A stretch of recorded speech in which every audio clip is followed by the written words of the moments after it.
Hi, my name is Nikhil Gorham, and I researched the case of Miranda versus Arizona.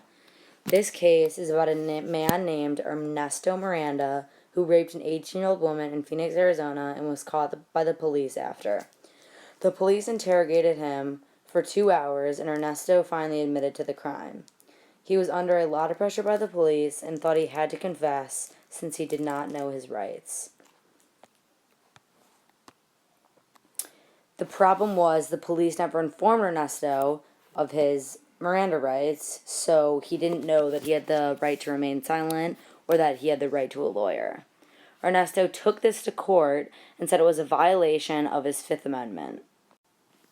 The Fifth Amendment states that no person shall be compelled in any criminal case to be a witness against himself, and the accused shall have the assistance to counsel. The Fifth Amendment protects self-incrimination and involuntary statements, which was the situation Ernesto was in. So after he found out that this violated his Fifth Amendment, he took it to court. And since this was against Ernesto's constitutional rights, the police could not use any of the evidence from the interrogation.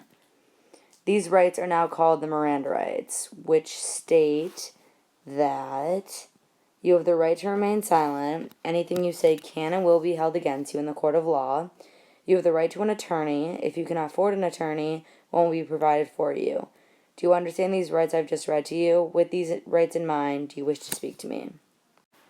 These rights are now named after Ernesto Miranda because of this court case. After he went to court for the violation of his Fifth Amendment, he won the court case and then retried for the case of rape.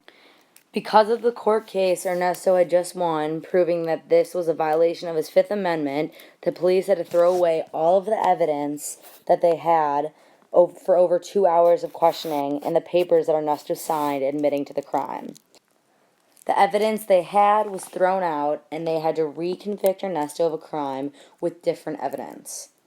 Finally, Ernesto was convicted of both rape and kidnapping and was sentenced to 20 to 30 years in prison. Back to the court case on the violation of Ernesto's Fifth Amendment, it said that it protects self-incrimination and involuntary statements. Self-incrimination is the act of exposing oneself. The police were obviously on trial along with this case because of the violation of Ernesto's Fifth Amendment and them not telling him that he had the right to remain silent and a lawyer.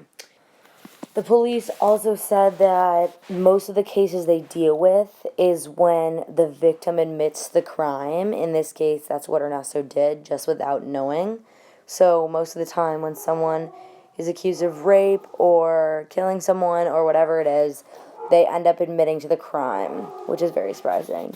And they also said that they've never tortured or did anything to Ernesto to tell him to admit what happened. So what he said was his own will.